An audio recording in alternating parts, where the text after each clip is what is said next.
Hello everyone, welcome back to my channel. ఈరోజు మన ఛానల్లో మరో సరికొత్త స్నాక్ రెసిపీతో మీ ముందుకు వచ్చేసానండి. చాలా అంటే చాలా క్విక్గా చేసుకోవచ్చు. ఇక దీని టేస్ట్ విషయానికి వస్తే సూపర్ ఉంటుందండి. పిల్లలకైతే చాలా బాగా నచ్చుతుంది. మీరైతే ఫుల్గా వీడియో చూసేయండి, ఎక్కడ స్కిప్ చేయకుండా. అలాగే ఇంకా మన ఛానల్లో మంచి మంచి స్నాక్ రెసిపీస్ ఉన్నాయి. మీకు టైం కుదిరితే కనుక వాటిని కూడా చూడటానికి ట్రై చేయండి. ఇక రెసిపీ స్టార్ట్ చేసుకుందాం. దీనికోసం అయితే ఒక 2 బంగాళదుంపలు ఉడకపెట్టుకున్నాను. అలాగే కొన్ని వెల్లిపాయ రెబ్బలు కూడా తీసుకోండి. ఈ వెల్లిపాయ రెబ్బల్ని సన్నగా ఇలా తురిమేసుకోండి, లేదంటే చిన్న చిన్న ముక్కలుగా కోసి పెట్టేసుకోండి. నేను ఇక్కడ ఇలా సన్నగా తురిమేసుకుంటున్నాను. అలాగే ఈ వెల్లిపాయలు తురుముకున్న తర్వాత బంగాళదుంపలు కూడా అలాగే సన్నగా తురిమేసుకోవాలి. ఈ లోపైతే మీకు వచ్చిన రిక్వెస్ట్ అండి, మన ఛానల్ ఇంతవరకు ఎవరైనా సబ్స్క్రైబ్ చేయకుండా చూస్తే ప్లీజ్ అండి సబ్స్క్రైబ్ చేయండి. వీడియో నచ్చితే లైక్ చేయండి. ఖచ్చితంగా మీ ఫ్రెండ్స్ అండ్ ఫ్యామిలీ మెంబర్స్కి షేర్ చేయండి. ఇలా తురిమేసుకొని పక్కన పెట్టేయండి. నెక్స్ట్ అయితే ఒక మిక్సీ జార్ తీసుకొని మిక్సీ జార్లో ఒక పావు కప్పు వరకు సుజీ రవ్వను వేసుకోండి. ఈ రవ్వని మీకు ఎంత వీలైతే అంత మెత్తగా మిక్సీ పట్టేసి పక్కన పెట్టేసుకోండి. నెక్స్ట్ అయితే స్టవ్ వెలిగించి ఒక పాన్ పెట్టేసుకోండి. పాన్ వేడైనాక అందులో ఒక 2 స్పూన్ల వరకు నూనెను వేసుకోండి. నూనె వేడైనాక ముందుగా మనం సన్నగా తురుము పెట్టుకున్న వెల్లిపాయ రెబ్బలు ఉంది కదండి, దాన్ని వేసేసి ఈ ఆయిల్లో మంచిగా రెడ్ కలర్ వచ్చేంత వరకు ఫ్రై చేయండి. ఇలా గోల్డెన్ కలర్ వచ్చేంత వరకు ఫ్రై చేస్తే ఈ ఫ్లేవర్ అనేది భలే రుచిగా ఉంటుందండి. ఇలా మంచిగా కలర్ వచ్చేంత వరకు ఫ్రై చేసిన తర్వాత ఇందులోనైతే ఏ కప్పుతో అయితే రవ్వ తీసుకున్నామో అదే కప్పుతో 1 కప్పు అలాగే 1 పావు వరకు నీళ్లు వేసుకోండి. 1 పావు వరకు నీళ్లు వేసుకోండి. అలాగే ఇందులోనే రెడ్ చిల్లీ ఫ్లేక్స్ వేసుకోండి. నేను ఇక్కడ 1 స్పూన్ వరకు రెడ్ చిల్లీ ఫ్లేక్స్ వేసుకుంటున్నాను. రెడ్ చిల్లీ ఫ్లేక్స్ లేకపోతే ఈ ప్లేస్లో చిల్లీ పౌడర్ను వాడుకోండి. ఇలా రెడ్ చిల్లీ ఫ్లేక్స్ వేసినాక ఈ వాటర్లో బాగా కలిసే విధంగా కలిపేసుకోండి. నెక్స్ట్ అయితే టేస్ట్కి తగ్గ ఉప్పును వేసుకోండి. ఉప్పు వేసి కరిగిన తర్వాత ముందుగా మిక్సీ పట్టించుకున్న రవ్వని వేసేయండి. నేను రవ్వ ఒకేసారి వేసుకున్నాను కదండి. ఇలా కాకుండా కూడా ఉప్మా చేసినప్పుడు కొంచెం కొంచెంగా కలుపుకుంటూ వేసుకుంటాం కదా, ఆ విధంగా అయితే ఇలా లమ్స్ ఏమీ లేకుండా ఉంటుందండి. ఇలా అయినా కానీ స్పాచులా ఉంటే కనుక ఈ లమ్స్ ఏమీ లేకుండా చేసేసుకోవచ్చు. అలా కలుపుకుంటూ లో ఫ్లేమ్లో పెట్టి కలుపుకుంటూ కుక్ చేసుకోండి. అలా కలుపుకుంటూ కుక్ చేసుకుంటే లమ్స్ ఏమీ అన్నీ విడిపోయి ఇలా ముద్దలా రెడీ అవుతుంది. ఈ టైంలో అయితే ముందుగా మనం పెట్టుకున్న బంగాళదుంప తురుమును కూడా తెచ్చి వేసేయండి.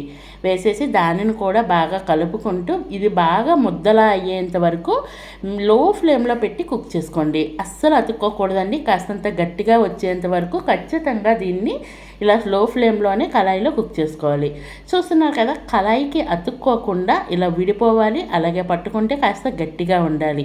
ఈ స్టేజ్లో ఉన్నంత వరకు కుక్ చేసుకొని స్టవ్ ఆఫ్ చేసేసి ఒక ప్లేట్లోకి అయితే సిప్ చేసుకోండి. ఇది కాస్త చల్లారినాక గోరువెచ్చగా ఉన్నప్పుడే చపాతీ పిండి ఎలా అయితే కలుపుకుంటామో అదే విధంగా మెత్తగా అయ్యేంత వరకు కలుపుకోవాలి.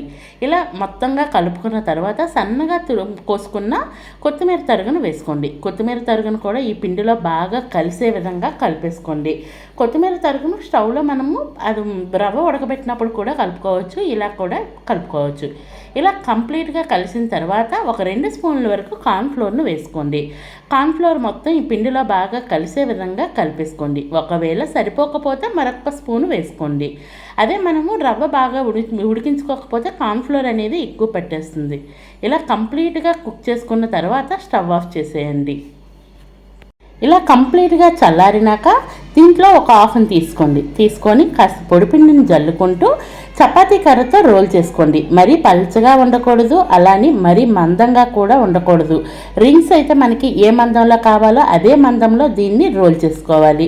వీడియోలో చూపించిన విధంగా రోల్ చేసుకోండి. ఏదైనా షార్ప్గా ఉండేది, రౌండ్గా ఉండేది దాంతో ఇలా కట్ చేసుకోండి. ఇలా అన్నింటినీ కట్ చేసుకోండి. అలాగే ఈ లోపైతే మీకు చిన్న రిక్వెస్ట్ అండి, మన ఛానల్ ఇంతవరకు ఎవరైనా సబ్స్క్రైబ్ చేయకుండా చూస్తే ప్లీజ్ అండి సబ్స్క్రైబ్ చేయండి. వీడియో నచ్చితే లైక్ చేయండి. ఖచ్చితంగా మీ ఫ్రెండ్స్ అండ్ ఫ్యామిలీ మెంబర్స్కి షేర్ చేయండి. ఇలా కట్ చేసుకున్న తర్వాత మధ్యలో మరొక క్యాప్లా పెట్టేసి దీన్ని కూడా కట్ చేసుకుంటే ఇలా రింగ్స్ లాగా అయితే రెడీ అయిపోతాయి. అన్నింటినీ ఇదే విధంగా రెడీ చేసుకోండి. అలాగే ఈ లోపైతే డీప్ ఫ్రైకి ఆయిల్ పెట్టేసుకోండి. ఆయిల్ వేడైనాక వేడి ఆయిల్లో ముందుగా మనం కట్ చేసి పెట్టుకున్న రింగ్స్ని అయితే వేసేయండి. వేసేసి మీడియం టు హై ఫ్లేమ్ పెట్టేసి అడ్జస్ట్ చేసుకొని మంచి brown colour golden brown colour వచ్చేంత వరకు అటు ఇటు తిప్పుతూ ఫ్రై చేసుకోండి. అలాగే ఇంకా మన ఛానల్లో మంచి మంచి స్నాక్ రెసిపీస్ ఉన్నాయండి. వెజ్ అండ్ నాన్ వెజ్ అలాగే మరి ఈజీగా అయిపోయేవి సింపుల్గా ఉండే స్నాక్ రెసిపీస్ని పోస్ట్ చేస్తూ ఉంటాను కాబట్టి మీకు టైం కుదిరితే కనుక వాటిని కూడా చూడటానికి ట్రై చేయండి. ఇలా కాస్త ఫ్రై అయినాక హై ఫ్లేమ్లో పెట్టేసి ఈ రంగు వచ్చేంత వరకు ఫ్రై చేసుకోండి. ఫైనల్లీ ఇలా ఫ్రై అయినాక ఆయిల్లో నుంచి అయితే బయటికి తీసేసి టమాటో కెచప్తో అయితే సర్వ్ చేసుకొని తినండి. టేస్ట్ అయితే సూపర్ ఉంటుందండి. చూస్తున్నారు కదా, లుకింగ్ యమ్మీ కదా, టేస్ట్ కూడా అంతే బాగుంటుంది. ట్రై చేసినాక రెసిపీ ఎలా వచ్చిందో కామెంట్ బాక్స్ ద్వారా తెలియచేయండి. Ready to eat. Thank you for watching. Please do subscribe to my channel. Thank you so much.